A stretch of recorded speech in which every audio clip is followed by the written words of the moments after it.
En el Antiguo Testamento hay un compendio de historias que Dios nos dio para que aprendamos de ellas. En esas historias hay personajes de carne y hueso como ustedes, como yo.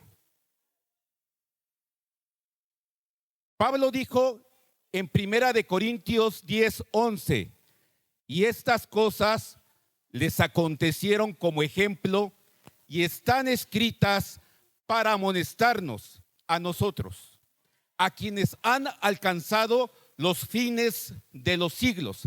La palabra amonestar quiere decir advertir. Ahí los personajes empiezan una vida y acaban de una forma. Tienen aciertos y tienen errores. Hoy, en esta mañana, le voy a hablar de 3 personajes y les voy a recordar una historia que ya conocen, pero le voy a dar un enfoque diferente. Voy a hablar de un padre que se llamó David, un hijo que se llamó Salomón y un nieto que se llamó Roboán. Vamos a orar, hermanos. Padre nuestro que estás en los cielos, Señor, te damos gracias porque en este momento nos disponemos a escuchar tu palabra. Te pido, Señor, que sea el Espíritu Santo el que hable a través de mí. Te pido que quites cualquier distracción, cualquier ruido físico, mental, que le dé discernimiento a mis hermanas y hermanos para poder almacenar la información y poderla recuperar. Señor, a mí dame palabra para poder enseñar con denuedo los misterios de tu evangelio. Todo esto te lo pido en el nombre de Cristo Jesús. Amén. Buenos días, hermanas y hermanos. Hoy les preparé un mensaje que tiene como título una pregunta. La pregunta es: ¿cuál es la mejor herencia que podemos dejarle a nuestros hijos? Así es como se llama la enseñanza del día de hoy. Y vamos a empezar a hablar, como les había dicho, de 3 personajes. Y voy a empezar con David. David era un pastor de ovejas. No se esperaba mucho de él, porque hacía una labor que en aquellos años muy pocas personas querían hacer. Andar en el monte, luchar contra bestias, cuidando el ganado. Era un jovencito que siempre olía mal a oveja. No es como en esos tiempos que hay muchas formas de superarse. En esos tiempos hay universidades, hay escuelas escolarizadas, semiescolarizadas, hasta podemos estudiar en línea, revalidar estudios, materias, incluso hasta hay becas para poder apoyar a los jóvenes para poder estudiar. En aquellos tiempos no había eso. David era el último de 8 hermanos, era el más pequeño. En aquellos tiempos Dios mandó al profeta Samuel a ungir al futuro de Israel, a Belén, y fue a la casa de Isaí y mandó a traer a todos los hijos de Isaí. Fueron pasando uno por uno, y cuando Samuel vio a Eliab, dijo, porque lo vio grande, lo vio fuerte, lo vio seguro de sí mismo, con presencia, con porte, y dijo, este va a ser el próximo rey. Pero Dios le dijo, no mires a su parecer ni a lo grande de su estatura, porque yo lo desecho. Porque Jehová no mira lo que mira el hombre, pues el hombre mira lo que está delante de sus ojos, pero Jehová mira el corazón. Y así pasaron todos los hijos. Cuando pasaron, dijo Samuel a Isaí, oye, ¿no tendrás por ahí otro hijo? Porque de acá ninguno es. Dice, pues sí, se anda por ahí mi hijo el más pequeño cuidando ovejas. Pues tráelo, porque si no, no vamos a comer. Así le dijo, así dice la Biblia. Yo creo que por eso se apuraron. Lo mandaron a traer. David, dice la Biblia, que era un joven hermoso, rubio, de ojos bonitos, de buen semblante. Y ese momento fue ungido como el próximo rey de Israel. ¿Cuáles eran las cualidades que tenía David? Tenía muchas, pero tenía dos importantes. Tenía fe y era valiente. En aquella ocasión, David fue enviado a dejar un encargo a sus hermanos que se encontraban en la guerra contra los filisteos. Cuando llegó, vio a un gigante que estaba blasfemando el nombre de Dios y tenía atemorizados a todos los escuadrones. Él no tuvo miedo, lo enfrentó.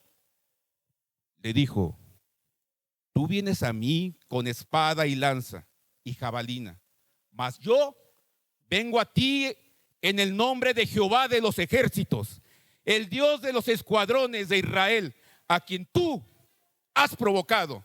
En ese momento que se lanza contra él, y con su honda le aventó una piedra que le clavó en la frente, lo mató. Luego agarró la espada y le cortó la cabeza. Por cierto, la espada que después usó para sus batallas. Fue un acontecimiento en aquellos tiempos grande, importante, que impactó. El rey Saúl no era tonto, lo hizo su guardia personal. Y así David empezó a ascender, a subir en el reino. Y dice la Biblia que se portaba prudentemente. En Samuel dice: y David se conducía prudentemente en todos sus asuntos, y Jehová estaba con él. Y viendo Saúl que se portaba tan prudentemente, tenía temor de él. Tenía temor de él. Le tenía miedo. Un día, el rey Saúl oyó por ahí unas mujeres que cantaban: Saúl mató a sus miles, David a sus 10,000, y eso le provocó mucho coraje, mucha envidia. Ardió en envidia. Y entonces Saúl empezó a acosar a David constantemente. Lo mandaba a batallas difíciles, pero David siempre vencía y siempre ganaba. Llegó un momento que hasta dijo: ¿cómo le voy a hacer con él? Dijo: ya sé qué voy a hacer. Lo voy a casar con mi hija para tenerlo aquí cerca y poderlo manipular. Pero era tanta la envidia de Saúl sobre David que un día trató de matarlo. Todos conocemos la historia. Mandó a sicarios cuando estaba durmiendo en su casa y él puso una estatua. ¿Y saben qué? Tuvo que huir David.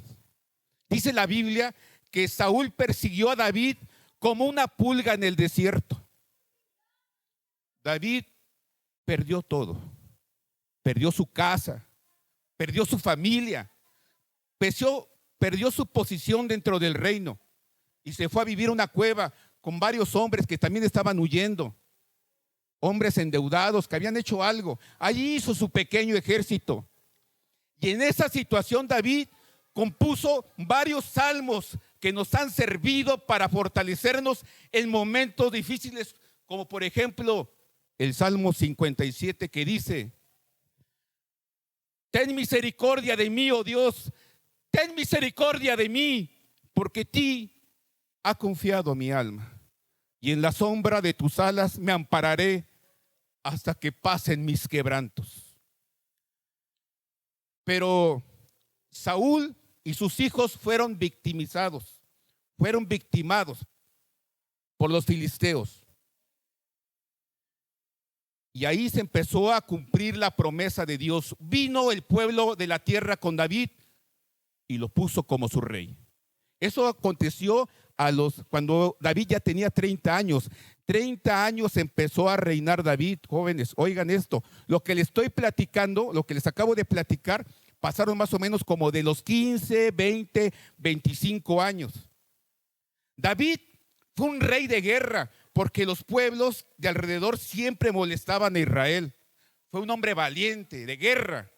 Pero ¿saben qué? Siempre ganaba sus batallas.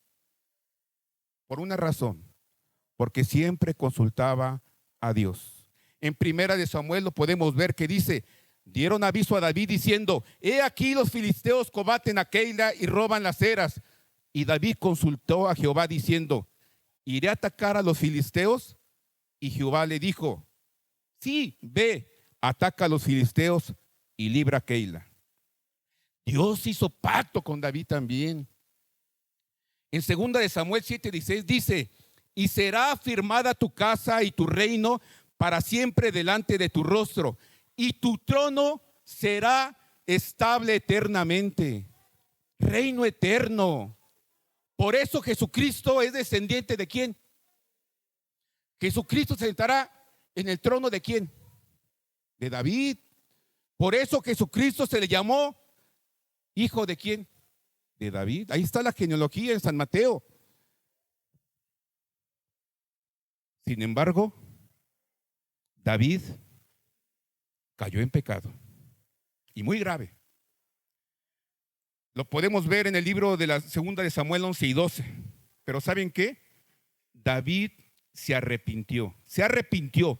Una cosa es arrepentirse y otra cosa es sentir remordimiento, como Judas, que sintió remordimiento. David se arrepintió de corazón y pidió perdón.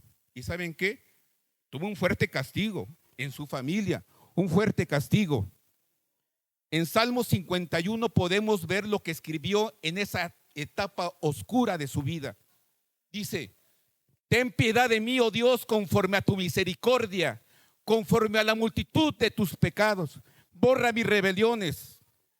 A David le llegaron los años, como les llegará a ustedes, como me va a llegar a mí. Se hizo viejo David, pero al final David fue un hombre esforzado. Y en Primera de Crónicas 29:28 dice: murió en buena vejez, lleno de días, de riquezas y de gloria. El modelo de rey que quería Dios para Israel fue David. David empezó bien y acabó bien. Después llega Salomón. Salomón empezó bien. En la Biblia dice que Dios le hizo un ofrecimiento. ¿Sí recuerdan? ¿Qué ofrecimiento le hizo? Dice en Crónicas 1:7 al 10, dice: y aquella noche apareció Dios a Salomón y le dijo: pídeme lo que quieras que yo te dé. Y él le respondió: dame ahora sabiduría y ciencia. ¿Y saben qué? Como Salomón no pidió cosas como riqueza o la cabeza de sus enemigos, Dios, aparte de que le dio sabiduría y ciencia, le dio más cosas. Todo lo que no le había pedido también se lo dio. No sé qué hubieran pedido en estos tiempos los jóvenes. Si Dios les hubiera dicho: ¿qué quieres? A lo mejor hubieran pedido un Xbox, ¿no? ¿O qué hubieran pedido? Un celular. Bueno, fíjense cómo Salomón pidió sabiduría y ciencia.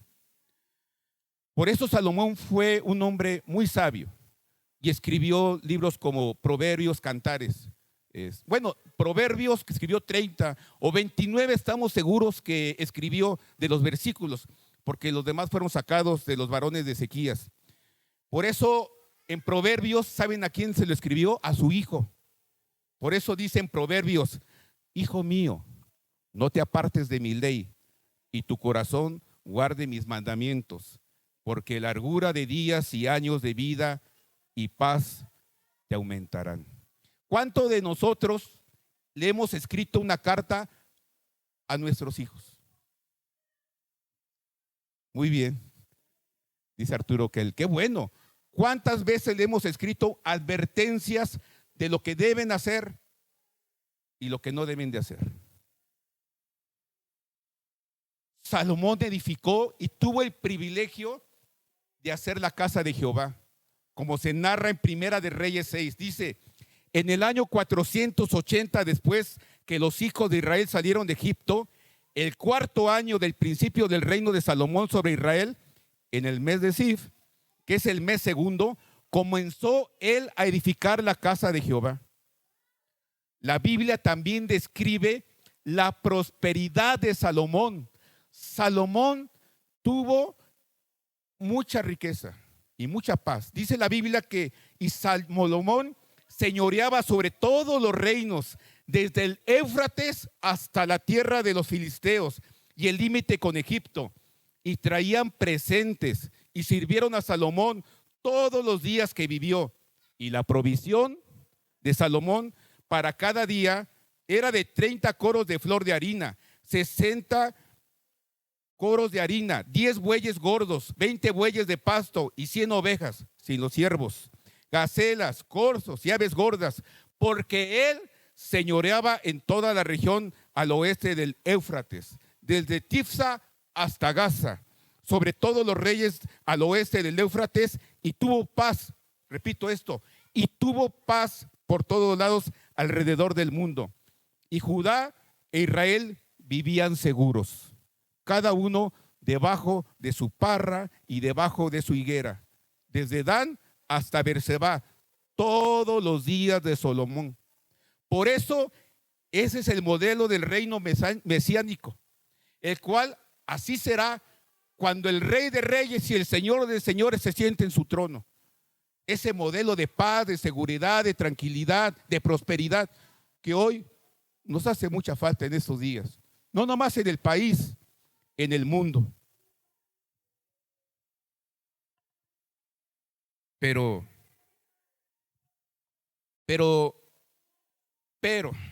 Salomón tenía una debilidad.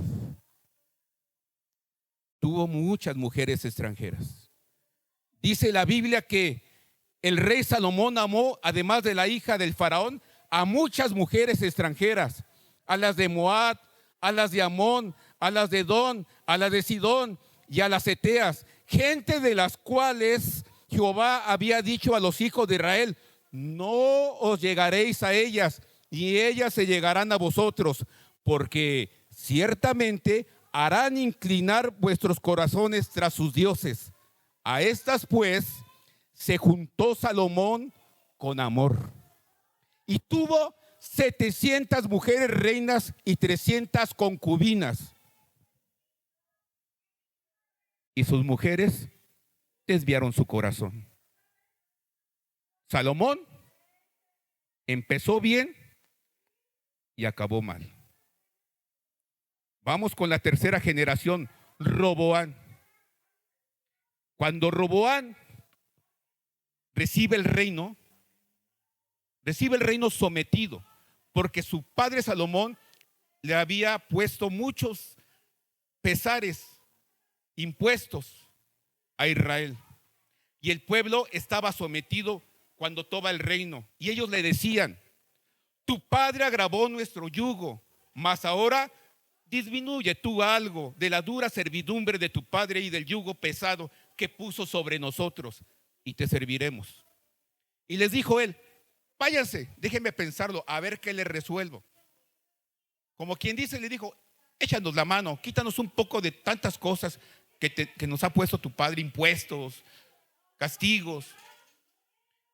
¿Y saben qué hizo? Fue a ver a los ancianos, los fue a consultar, y ellos le dijeron: si tú fueres hoy siervo de este pueblo y los sirvieres, y respondiéndoles buenas palabras les hablares, ellos te servirán para siempre. ¿Qué quiere decir? Trátalos bien y te van a ser fieles y te van a servir. ¿Pero qué creen? Lo que casi no se hace, ¿verdad? Roboán fue y consultó a sus amigos, a los jóvenes, esos con los que había crecido en el reino, en las fiestas. Los jóvenes le dijeron cuando lo fue a consultar: mira, Roboán, ve y diles que el menor dedo de los míos es más grueso que los lomos de mi padre. Ahora pues, mi padre os cargó de pesado yugo, mas yo añadiré a vuestro yugo. Mi padre os castigó con azotes, mas yo os castigaré con escorpiones. Y así lo hizo Roboán. Sometió más al pueblo de Israel, y por su falta de sensatez, de las 12 tribus, perdió 10. Roboán le quita 10, y por más que quiso hacerle guerra, por más que quiso luchar, no pudo, porque dice la Biblia que era un hombre pusilánime, un hombre cobarde, sin carácter. Realmente todo lo había heredado de su abuelo y de su padre. La paz que le heredó su abuelo y la poca paz que le había heredado su padre Salomón se fue, se acabó. Y creo que gran parte de que se haya olvidado de Dios Roboán es que su madre era de origen amonita, era amonita. Era una de esas mujeres con las que Salomón había tenido que ver. Y ella seguramente influyó para que se inclinara con otros dioses. Luego, para terminar, el rey Sisat, el de Egipto, invade Judá y lo hace tributario, y a Roboán un vasallo. Y saqueó el templo de Jehová. Ahorita todo lo que se está descubriendo en Egipto, esos grandes tesoros, seguramente gran parte de esos tesoros deben de haber sido del templo que en su momento construyó Salomón y que era de Jehová. David reinó 40 años. Salomón reinó 40 años. Roboán reinó 17 años y malos. Y ya ni hablar de su nieto Abías o su hijo de Roboán, Abías. Él gobernó nada más 3 y lo hizo muy mal. 3 generaciones. ¿Se dan cuenta cómo en 3 generaciones se acabó todo? En 3 generaciones.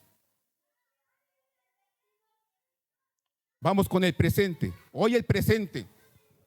Para los padres, la mejor herencia que le podemos dejar a nuestros hijos es la solidez de un buen ejemplo, como lo hizo David con Salomón. Necesitamos contarle a nuestras hijas y a nuestros hijos cómo Jesucristo nos sacó del lodazal, cómo Jesucristo en su momento nos ayudó y nos rescató. Y también hay que educar a los hijos con 3 cosas: un poco de hambre, un poco de frío y algo de sudor. Cuando los hijos les damos todo y cuando somos sirvientes de los hijos, porque llega a pasar, muchos padres se vuelven sirvientes de los hijos, los volvemos inútiles.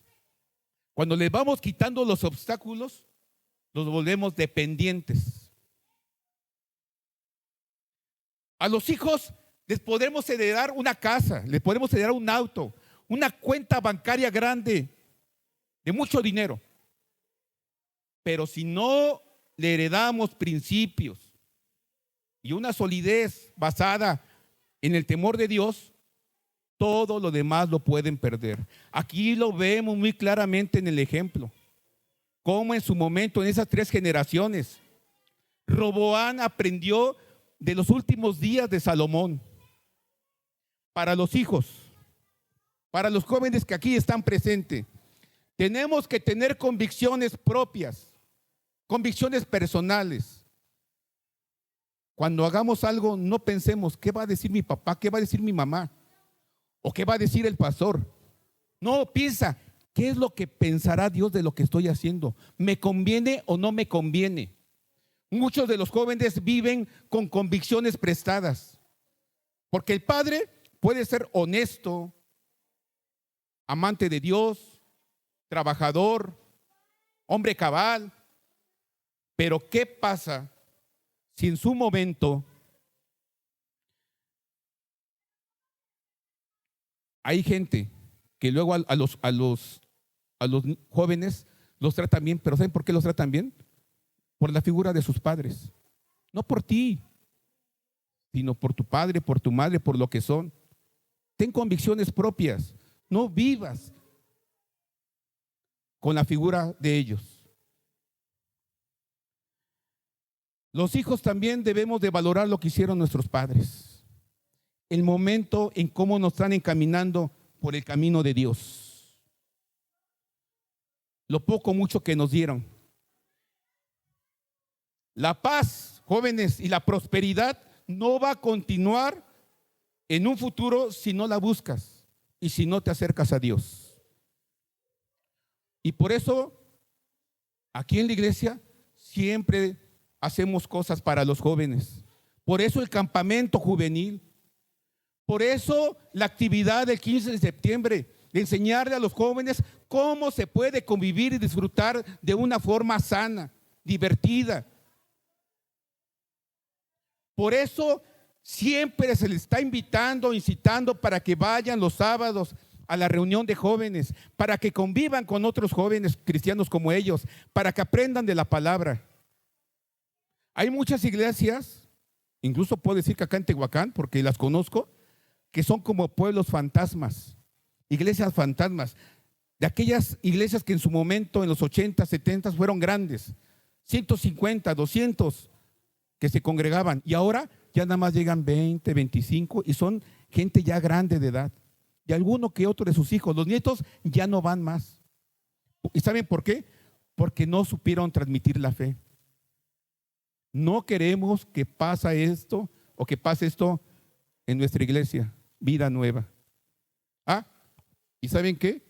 Y una palabra para los que no recibieron un buen ejemplo. Tal vez no tuvieron un padre como David y tuvieron un padre como Roboam. Pero ¿saben qué? Quiero decirles que eso no es excusa para portarse mal.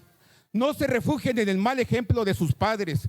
Ustedes pueden buscar a Dios ahora. Ustedes pueden decidir entregarse a Dios. Ustedes pueden decidir tomar buenas decisiones. Acérquense a Él a pesar de los malos ejemplos. Porque ¿saben qué? Hay un mejor Padre que está ahí en los cielos, que es el Padre Celestial, que es el mejor ejemplo que podemos tener. Y aparte de nuestro Señor, aquí en la iglesia también hay muchas hermanas y hermanos maduros en la fe, en los cuales nos podemos apoyar. Y lo más importante, ahí está la Biblia. Ahí están las instrucciones para vivir como Dios quiere. Búscalas. Y por último, hay que cuidar nuestra vida hasta el fin. Hay que cuidar nuestra fe hasta el fin. ¿En qué etapa de su vida Salomón decayó? Al final. Tenemos que servir a Dios hasta el final. No sea que dejemos un mal ejemplo y que borre todo lo bueno que hicimos. Cuando los hijos crecen viendo mala influencia, es casi seguro que así van a vivir. Porque hay veces lo que mal empieza, casi siempre mal acaba. A menos que Jesucristo se atraviese en tu vida. Por eso era la pregunta, ¿cuál es la herencia que debemos dejarle a nuestros hijos? La respuesta es, la mejor herencia que podemos dejarle a nuestros hijos es un buen ejemplo, basado en la obediencia y en el temor a Dios. Hermanos y hermanas, vamos a ponernos de pie, vamos a hacer una oración, por favor.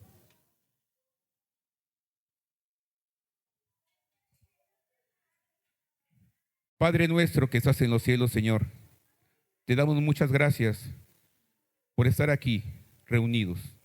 Te pedimos, Señor, que tú nos mantengas firmes en la fe, en tu palabra, Señor, que nos ayudes a ser ejemplo de nuestras hijas y de nuestros hijos, que seamos ejemplo también de nuestros nietos y nuestras nietas, Señor.